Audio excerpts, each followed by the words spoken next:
페이지는 308페이지가 되겠죠. 야고보의 편지 배경 같이 읽어볼까요? 시작. 예수님의 동생인 야고보는 베드로와 함께 초대교회를 이끌어간 수장입니다. 야고보는 흩어진 모든 성도들에게 편지를 보냅니다. 낙타 무릎으로 알려진 기도의 사람 야고보는 특히 믿음이 있는 사람이라면 행동으로 그 믿음을 보여줘야 함을 강조하였습니다. 예수님 12제자 야고보와 다릅니다. 이름이 같은 사람 많잖아요. 우리나라 이름 같은 분들이 정숙이가 많아요. 김정숙, 이정숙. 저희 누나도 이정숙인데 정숙이 이름 많은 것처럼 그 당시에도 이름들을 선호하는 이름들이 있거든요.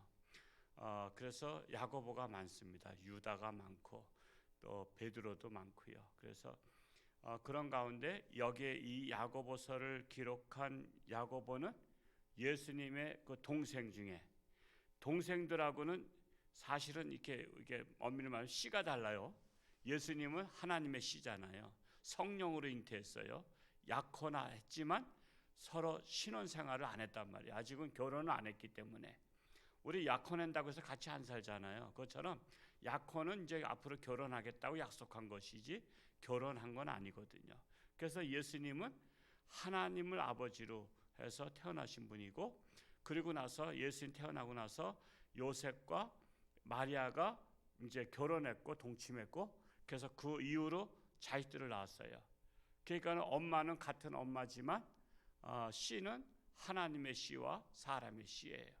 그러니까는 이게 같은 형제로 자랐던 형 하면서 어렸을 때 같이 놀았을 거 아니에요. 상상만 해봐도.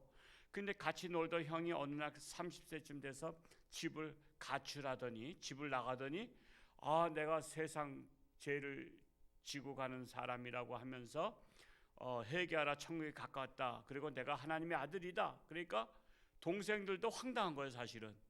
아니, 우리 형이 엊그제까지 같이 한솥밥 먹고 같이 놀던 형이 갑자기 하나님 아들이다 그리고 그러면 우리 부모가 계신데 무슨 하나님 아들이야, 그러면서 안 믿었거든요. 그래서 하나님의 아들이라고 하니까 미쳤다 그랬어요. 미쳤다 그러면서 엄마하고 빨리 형 데려오자. 형이 어째 이렇게 돌아다니면서 이상한 일을 해. 그래서 이게 집회할 때 가서 이렇게 갔을 때 그러잖아요. 제자가 지금 밖에 어머니와 저기 동생들이 와 계십니다. 그랬더니 누가 내 어머니면 내 형제냐? 바로 너희들이다. 하나님을 믿는 자녀들이 모친이요 형제니라 말씀을 하잖아요.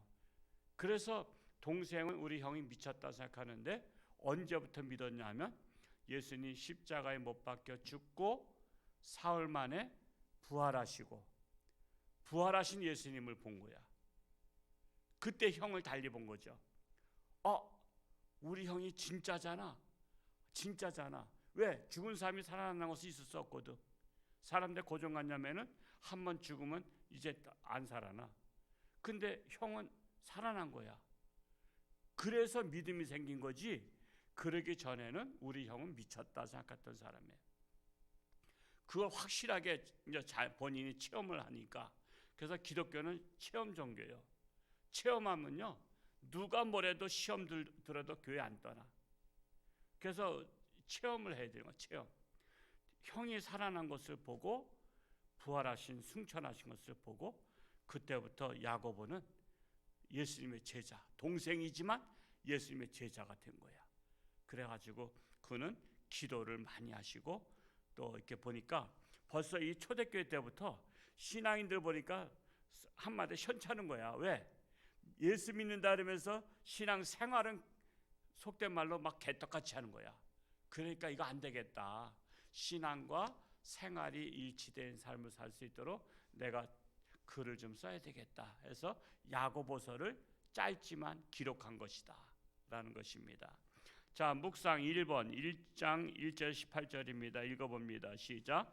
시험과 믿음, 하나님을 믿지 않아도 세상을 사는 것 자체가 힘들지만 믿는 사람들은 더욱더욱 시련과 고난이 찾아옵니다. 그러나 믿음을 가진 사람은 그 믿음 때문에 찾아오는 시련에 넘어지고 믿음을 버리지 않습니다. 오히려 달게 받고 지혜를 구하며 인내할 때 선한 결과가 있게 됩니다. 나는 시험이 오면 그것을 어떻게 극복하고 있습니까? 여러분, 시험은요 축복의 기회입니다. 시험을 봐야지 대학을 들어가든지 말든지 할 거 아니에요. 직장 들어가려면요 시험 봐야 돼요. 서류 놓더니 아예 서류 보지도 않고서는 그냥 버려. 그러면 시험 볼 수 있는 기회가 없는 거예요. 제발 시험 볼 수 있는 기회를 달라. 시험을 봐야 축복이요. 어제 준성이가 합격했다고 하는데 축하합니다. 우리 대학생들 이제 들어가야 되는데 시험을 봤기 때문에 합격을 하든지 하지. 시험 안 보면 합격도 없어요. 그러니까 여러분 이 도약이라는 게 있어요. 도약. 점프라 그러죠. 점프. 단계별로 점프가 있어. 신앙생활도. 초신자한테는요 웬만한 거 하나님 다 들어주셔. 근데 이제 신앙생활 오래 할수록 인내심과 여러 가지 많은 힘든 일들이 생겨. 그러니까는 막 초신자들이 보면 오해해. 아니 목사님도 죽어? 목사님도 시험 들어? 목사님도 아파? 아유 뭐 장로님도 그래? 권사님이 왜 저래? 막 그러면서 그러는 거야. 그래서 신앙생활 오래 할수록 연단이 많고요. 그 기간이 길어. 더 센 거야. 근데 그것을 넘어야 돼. 극복해야 돼. 그래서 시험 오면 하나님 왜 내게 시험이 옵니까? 가 아니라 하나님 저에게 얼마나 복을 주시려고 시험을 주십니까? 제 이 시험을 감당케 하여 주옵소서. 가끔가다 우리 성도님들이 목사를 사랑해서 우리 목사님 어려움 당하지 않게 해달라고 기도하셔요. 그렇게 기도하시는 것이 아니라 우리 목사님은 어떤 어려움도 감당할 만한 믿음의 그 능력을 달라고 기도해 주셔요. 어떤 어려움도 감당할 수 있는, 어떤 어려움도 헤쳐나갈 수 있는 믿음을 달라고. 그게 저를 위한 기도예요. 어려움도 당하지 않게. 하나님은 어려움을 통해서 역경을 딛고 승리하게 하시는 하나님. 그러니까 제가 딱 가끔가다 기도 내용 들을 때 좀 뜨끔뜨끔할 때가 있어. 아, 우리 성도들이 아직 저희가 안 되는구나. 저를 위해서 기도하는 것은 그 뜻은 알아요. 제가 그 마음은 아는데 기도는 올바르게 기도해야 되는 거예요. 우리 성도님들 어떤 어려움도 감당케 해달라고. 중보기도도 마찬가지예요. 우리 성도들 병들지 않게 해달라고. 아니에요. 원래 병들게 돼 있어. 오래 살면 망가지게 돼 있어. 내장도 망가지고 다 몸이 망가져. 그러니까 어떤 병도 이길 수 있는 굳건한 믿음을 달라고. 그런 거지. 무조건 암 걸렸으니까 암 고쳐달라고. 왜? 하나님은 병을 통해서 데려가시거든. 그렇지 않으면 사람 멀쩡하면 어떻게 죽겠어? 그러면 교통사고로 죽으란 말이야? 하나님은 때가 되면 다 불러가야 되는데 거의 다 많이 쓰는 방법이 병을 통해서 자연사하게 만드시는 하나님이야. 그러니까 암을 고쳐달라고만 기도할 게 아니야. 왜? 그 암을 통해서 하나님을 만나고 믿음이 생기고 하나님의 자녀 돼서 하늘나라 갈 수 있도록, 그리고 이것을 감당할 수 있는 믿음을 달라고 기도해야 되는 거지.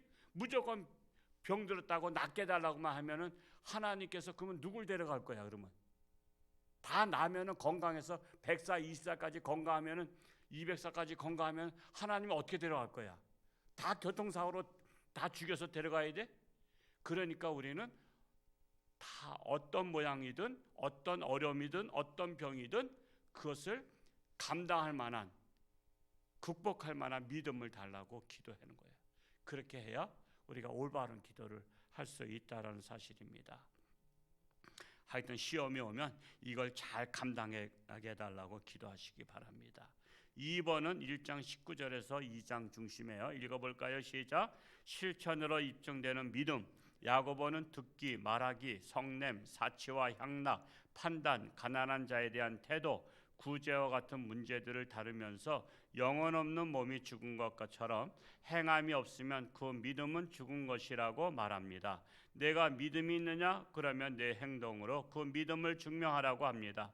내 마음 깊은 곳 정곡을 너무 찌르는 것 같지 않습니까? 믿음이 없으면요, 여러분 전도하라도 전도 안 해요. 여러분 전도 왜 하는지 아세요? 믿음이 있어서 전도하는 거. 왜? 하나님을 안 믿으면 저 사람 지옥 갈 것 같아. 그러니까 여러분, 전도가 첫 번째 돼야 되는 거야. 전도가. 왜? 그건 생명을 살리는 거야. 교회가 가장 선한 일 많이 하는 게 뭔지 아세요? 전도 많이 하는 거야. 돈을 1억을 나눠줘도요, 1억을 나눠줘서 각자 어려운 사람들 1,000만 원씩 10명을 도와줬다 해도 그 사람들 그 도움 받고 지옥 가면 그거 아무것도 아니야. 차라리 돈을 안 나눠주고 그를 천국 가게 하는 게 더 큰 일이야. 그래서 여러분, 전도는 끊임없이 해야 되는 거야. 전도는. 여러분 가족 중에 안 믿는 사람도 있잖아. 현찬 사람도 있잖아. 자식들 중에 안 나오는 사람들 많아. 그거 심각한 문제라고. 사실은 상상해봐요. 상상.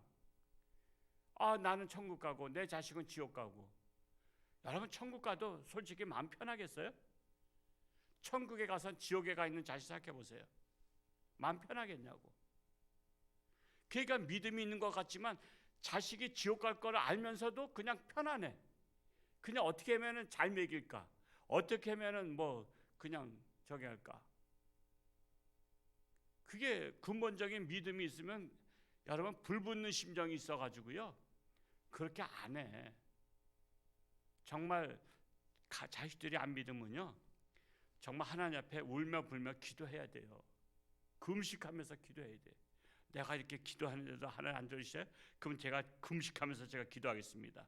금식해도 안 들어주셔요? 그러면 내 목숨을 담보로 하겠습니다. 차라리 내가 죽을지언정 내 자식 구원시켜 주소서. 그런 뜨거운 열정과 마음이 있어야 돼요. 그게 믿음이에요. 믿음.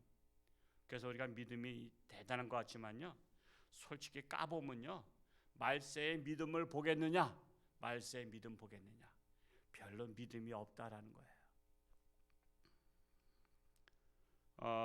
3번은 5장 7절에서 18절 중심이에요. 같이 읽어봅니다. 시작. 고난을 만날 때 고난은 믿는 자나 불신자나 가리지 않습니다.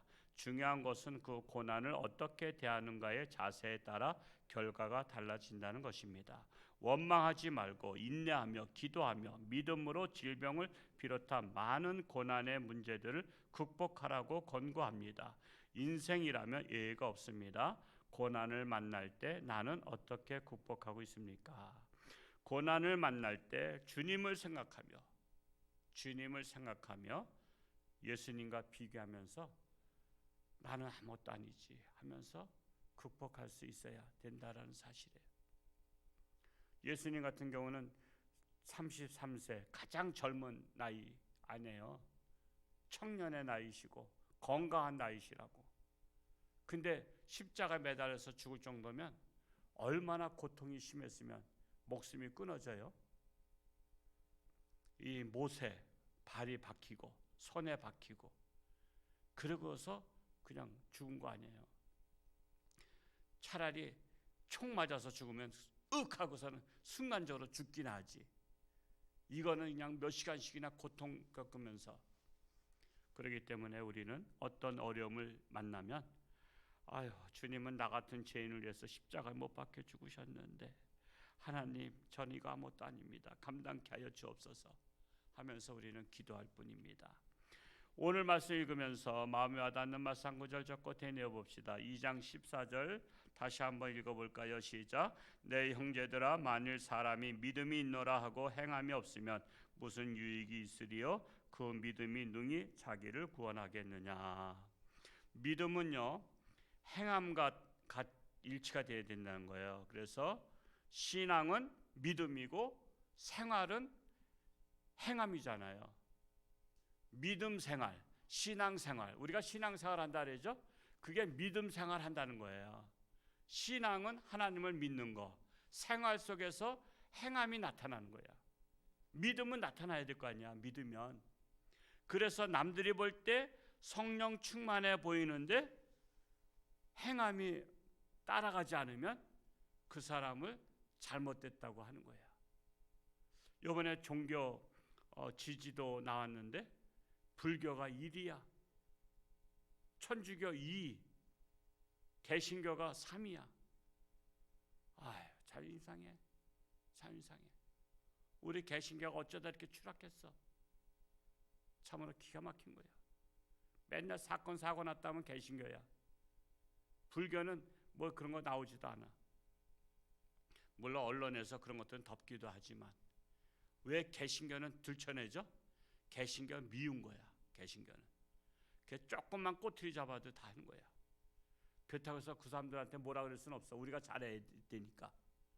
그 사람들 보면 뭐라 그럴 것만 아니야. 우리가 잘하면 돼. 우리가 잘하면 꼬투리 잡힐 일이 없어. 참으로 우리가 행함이 중요합니다. 믿음의 열매거든요.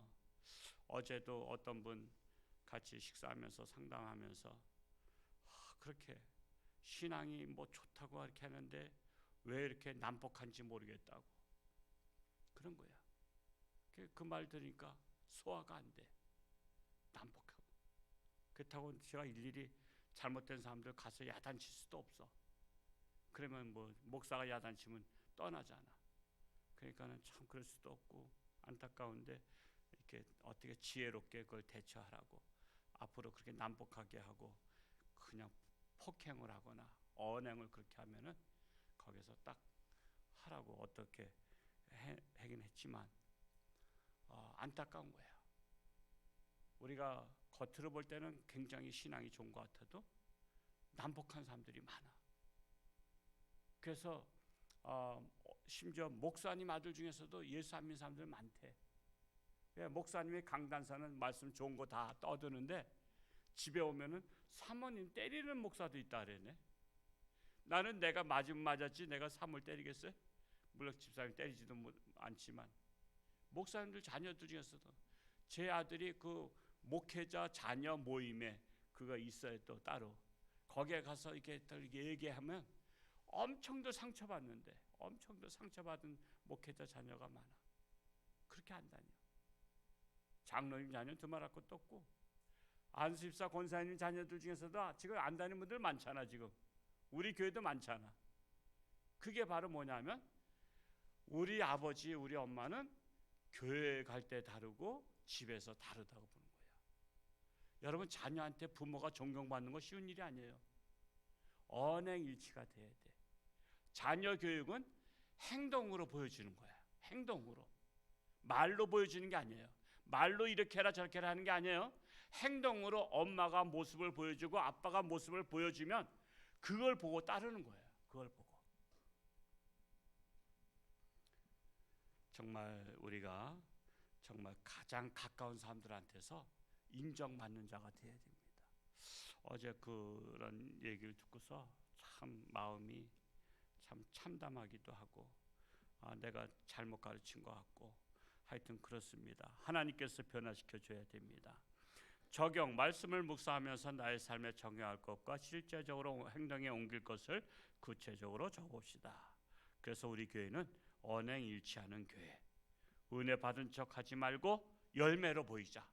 우리는 열매로 우리는 나타내자. 행함으로 결과를 나타내자. 그러한 교회 되는 것입니다. 감사하는 성도는 더욱더 풍성한 삶을 살게 됩니다. 참으로 우리나라가 이런 죄악의 쓴뿌리들이 발본색원되게 하시고 바르게 세워가게 하시니 감사합니다. 어제 요즘에 또 뭐 누구 축구니 또 자살 위독하다 그러더라고요. 중환자실에 가서 지금도 이제 있고 그러지만 왜 이렇게 자꾸만 자살하고 해야 되는 그런 시대. 그래서 우리는 정말 그런 걸 통해서 정말 이 세상은 바르게 살아야 되겠다라는 것을 다시 한번 보면서 우리나라가 정말 정직한 사람이 살아가는 세상 되게 해달라고 우리 늘 기도하자고요. 글로 쓰는 기도는 영원히 보존되는 기도입니다. 나라 위해서 기도하시고 또한 임직식, 내일 또 임직식이 있는데 우리 교회에서 처음 하는 은퇴식 하나님의 은혜가 넘치게 하여 주옵소서. 또 취임식이 함께 하시고 또한 시험에 든 자들이 아직까지도 회복이 안 되고 있어. 아직까지도 제가 늘 기도할 때마다 하나님 이 사람 쳐서라도 나오게 하여 주시옵소서라고 할까 하다가도 그러다가 진짜 치면 또 그렇잖아. 그냥 목사가 또 그렇게까지 기도하긴 그래. 치기 전에 나오게 하여 주옵소서. 라고는 기도할 수 있어. 하나님은 쳐서라도 하나님의 사람들은 구원시켜. 그래서 징계를 받으면 사실은 하나님 사랑한 자인데 하나님이 내버린 자는 징계도 안 해. 제멋대로 살다가 지옥 가면 시큰 고생할 건데 뭐 미리 징계할 거 뭐 있나? 그냥 세상 사는 동안에는 편하게 살다 지옥 가서 고생하거라 그랬거든. 그러니까 우리는 때로는 하나님을 떠나면 징계받는 게 복이야. 근데 징계받기 전에 깨닫고 나오면 더 복이야. 징계받기 전에 남들이 징계받는 거 보고 깨달으면 더 복받은 사람이야. 그러니까 우리는 우리 성도들이 징계받기 전에 빨리 하나님 앞에 깨닫고 돌아올 수 있도록 기도할 수 있기를 축복합니다. 기도합니다. 할렐루야. 고맙고 감사하신 아버지 하나님,